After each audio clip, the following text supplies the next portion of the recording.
interested. The leaders in this country, and indeed 95% of the Kenyan population, want to humiliate you at the ballot. They will relish that moment. None of them would want you to go out through any other method, unless, of course, you decided to resign on your own volition. So please stop creating this narrative. This narrative is to enable you to use anti-terrorism law to persecute leaders and to persecute the Kikuyu community. If you speak out online, Mr. President, you want to use the Terrorism Act to harass people. If you dare challenge your administration, you want to use the Terrorism Act to deal with people who are opposed to your administration. My fellow Kenyans, let us not be deceived. William Ruto has stripped away even the pretense of democracy. What we are witnessing is not the rule of law, but the rule of fear. This is not the behavior of a government that serves its people. This is the machinery of outright dictatorship. Finally, I want to announce to the people of Kenya that tonight I will be traveling to the United States of America to talk to the Kenyans in diaspora and the international community about the state of the nation. I would have wanted to stay in the country at this very difficult time when our people are under siege, but I have engagements that I'm not able to postpone. I have been threatened by people close to William Ruto, who called some of my people today, and they will want to stop me from leaving the country. I have no problem. If you want to come and arrest me at the airport, as you are threatening us, you can go ahead. I don't have a problem. You cannot sell fear to us. You know, even if you sold us fear, we cannot buy. You know, and therefore, as I'm out of the country, unless I'm stopped from going, and if I'm stopped from going, I'm still okay. I'll be here because this is my country.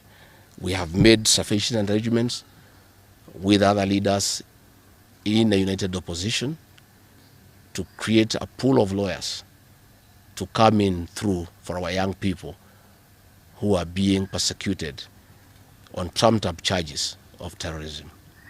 And I want to explain. I have heard the president saying that people have attacked police stations and the law courts. It was all stage managed by the MP for Kikuyu.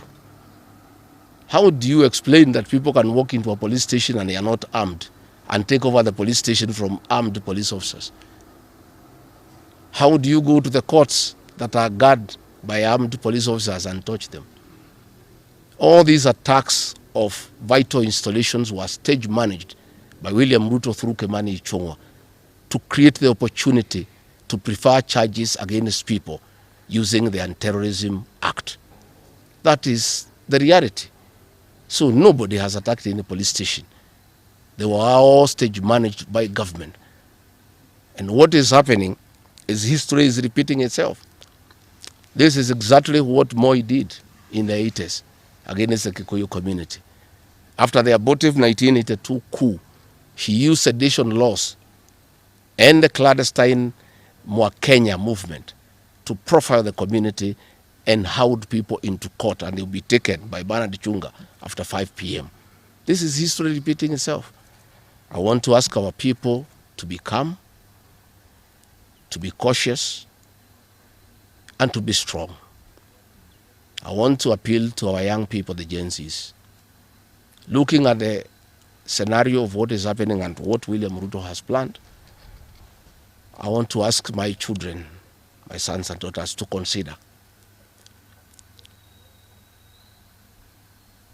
applying the next onslaught against the President William Ruto by getting IDs and registering as voters so that they can deal with William Ruto on the ballot. Because I fear for them. Anytime they go out to the streets, they are killed like chicken. I would like to preserve to us these children. We would like to live with them. We would like to see them grow. And when we look at the desperation of William Ruto and the brutal force he is using against these children and the use of state militias to attack them, I would like to plead with them to consider, to join us, we in the opposition, by registering as voters. And in 2027, we'll be able to get rid of President William Ruto. William Ruto, finally, let me ask you a question.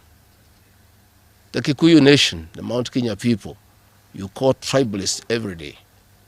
These people you are waging war against, their businesses, are the same people who voted for you, even after what you did to them in 2007.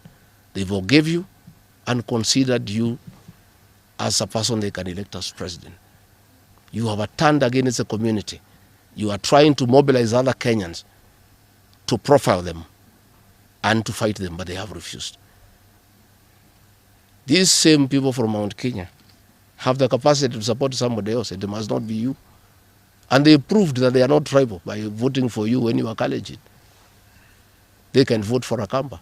They can vote for a Kisi. They can vote for a Luya. They can vote for a Maasai. That sense of entitlement that you are having to the Mount Kenya vote is misplaced.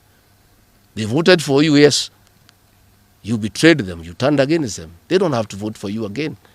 Please stop persecuting them into submission.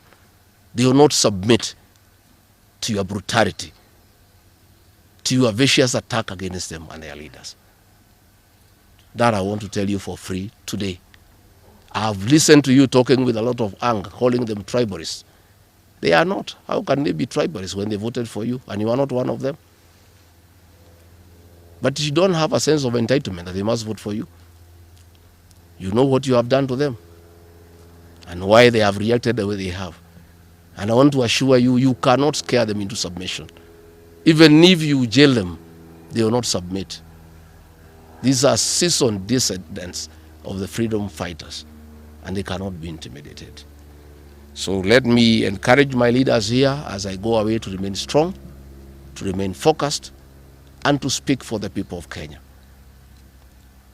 I am I have a lot of gratitude to the Honorable Stephen Kalonzo Musyoka and Eugene Wamalwa, who have been in court the whole of yesterday and today, standing strong and defending our young people who have been framed and charged with treason.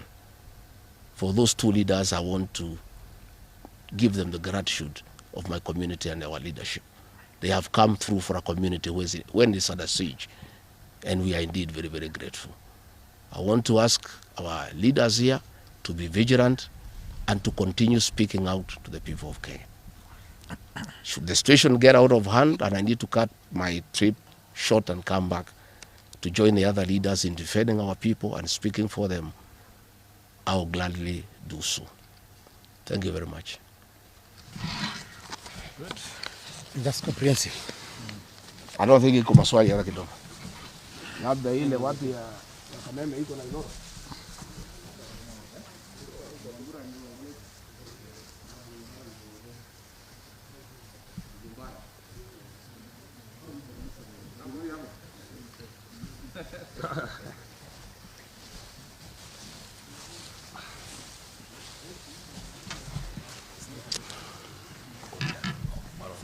Oh.